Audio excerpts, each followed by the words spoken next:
Hello friends, this is DL Harry and welcome to our video. हमने start कर रखी है एक बुक सीरीज़ जिसका नाम है new trader rich trader by Steve and Holly Burns.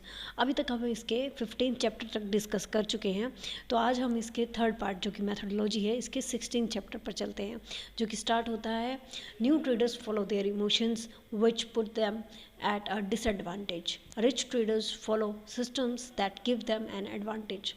New trader जब आते हैं मार्केट में तो वो सिर्फ अपने इमोशंस को ट्रेड करते हैं, यानी कि जब उन्होंने कोई ट्रेड लिया उसमें अगर उन्हें प्रॉफिट हो रहा है तो वो अपनी ग्रीड को फॉलो करेंगे कि इसमें थोड़ा और प्रॉफिट हो जाए, और अगर उन्हें लॉस हो रहा है तो वो ऐसे लेने से पहले ही उसे एग्जिट कर देते, दैट इज़ कि कहीं ज़्यादा लॉस ना हो जाए। तो वो उनके लिए हमेशा डिसएडवांटेज रहता है, कभी भी वो प्रॉफिटेबल नहीं हो पाते। जबकि रिच ट्रेडर्स एक सिस्टम बनाते हैं कि अगर इस सिस्टम में मुझे इतना एसएल या इतना रिवॉर्ड मिलता है तो ही मेरी ट्रेड डलेगी, या प्रॉपर मुझे कहाँ एंट्री और कहाँ एग्जिट करना है, तो वो उन्हें हमेशा एक एडवांटेज में रखता है। उनका एक एज डिसाइड हो जाता है जो उनको विनिंग बनाता है। तो आगे देखते हैं कि एक विनिंग सिस्टम किस तरीके से हो सकता है। तो यहाँ पर जो न्यू ट्रेडर और रिच ट्रेडर की आपस में बात हुई है, रिच ट्रेडर ने बताया कि अगर आप कोई स्टॉक सिलेक्ट करते हैं तो उसकी करैक्टरिस्टिक्स क्या क्या होनी चाहिए। तो वहाँ से आपको क्लियर होगा कि किस स्टॉक में आपको एक अच्छी ट्रेड मिल सकती है आपके सिस्टम के साथ। तो यहाँ पर जो रिच ट्रेडर ने क्वालिटीज़ बताई है किसी भी स्टॉक की, वो ये हो सकती हैं जब आप एक स्टॉक सिलेक्ट कर रहे हैं। They work within 5% of all time highs in price. ये 5% होना ज़रूरी है ऑल टाइम हाइज में, ताकि आपको एक अच्छा पोटेंशियल दिखे कि वो अपसाइड या डाउन साइड आ सकता है। They each traded over 5 million shares a day, some much मोर।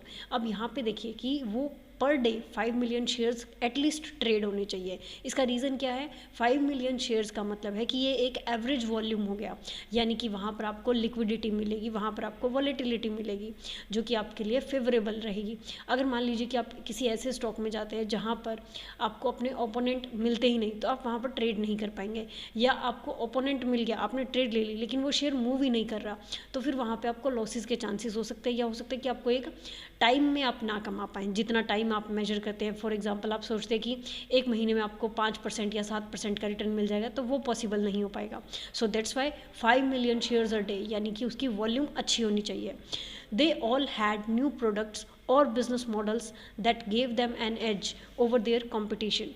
यहाँ पर अगर हम देखते हैं तो ये एक फंडामेंटल पॉइंट है कि कोई भी बिज़नेस या प्रोडक्ट है जिस भी कंपनी में आप या किसी स्टॉक को आप परचेज़ करना चाहते हैं, तो वहाँ पर उनके पास एक एज होना चाहिए। एज मीन्स उनका एक प्लान ऐसा होना चाहिए जो उनको एक प्रॉफिटेबल रखे, कि वो ग्रो करेंगे, ताकि जो कंपटीशन है उनका मार्केट में वो उनसे हमेशा डाउन रहे।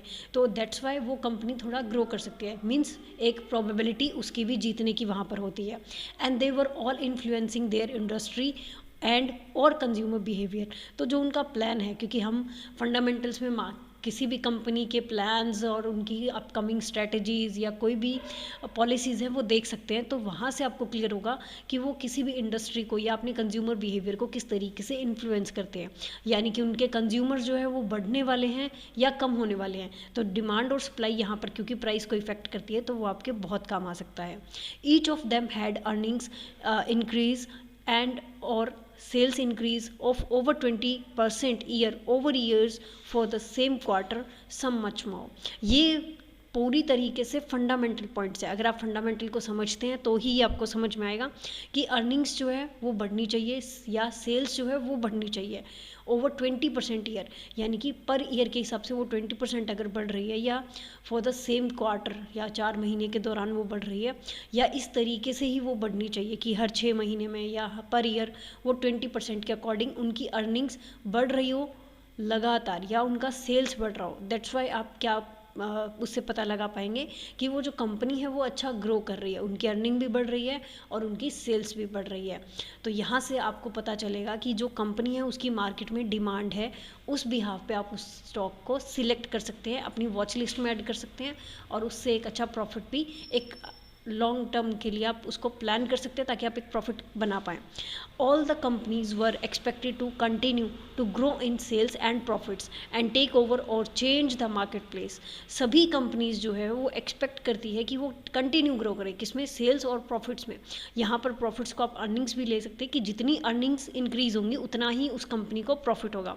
तो आप किसी भी कंपनी के प्रॉफिट और सेल्स को मेजर करके ये अंदाज़ा लगा सकते हैं कि वो कंपनी कितना ग्रो कर रही है।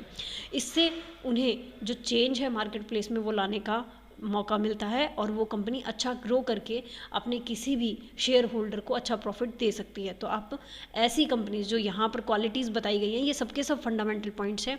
अगर आप इन्हें देखेंगे, अगर आप फंडामेंटल को अच्छे से भी सीखते हैं तो वो भी आपके काम आएगा एक लॉन्ग टर्म इन्वेस्टमेंट के लिए। तो ये सभी फंडामेंटल पॉइंट्स हैं, अगर आप इनको अच्छे से करते हैं तो आप एक अच्छे स्टॉक को सिलेक्ट कर सकते हैं एक लॉन्ग टर्म व्यू के लिए।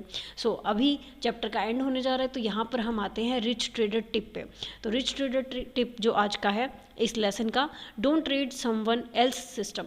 किसी भी दूसरे के सिस्टम को ट्रेड मत कीजिए, बिकॉज वो उसके माइंडसेट के अकॉर्डिंग तैयार हुआ है और आपका कुछ और हुआ है। सो बिल्ड योर ऑन, खुद का सेटअप बनाएं। किसी भी अदर पर्सन जो कोई भी सेटअप दे रहा है, अगर आप उसे ले भी लेते हैं बाय चांस, तो उसको पहले ही ट्रेड मत कीजिए, बल्कि पहले उसे बैक टेस्ट कीजिए, फिर उसे फॉरवर्ड टेस्ट कीजिए कम क्वांटिटी के साथ। अगर आपको लगता है कि आप उसे अच्छे से समझ पा रहे हैं, उसकी बारीकियों को समझ पा रहे हैं, उसके साथ जो माइंडसेट चाहिए वो समझ पा रहे हैं, तभी आप उसको अपना सेटअप बना सकते हैं। अदरवाइज खुद का सेटअप बनाइए और उसी को फॉलो कीजिए।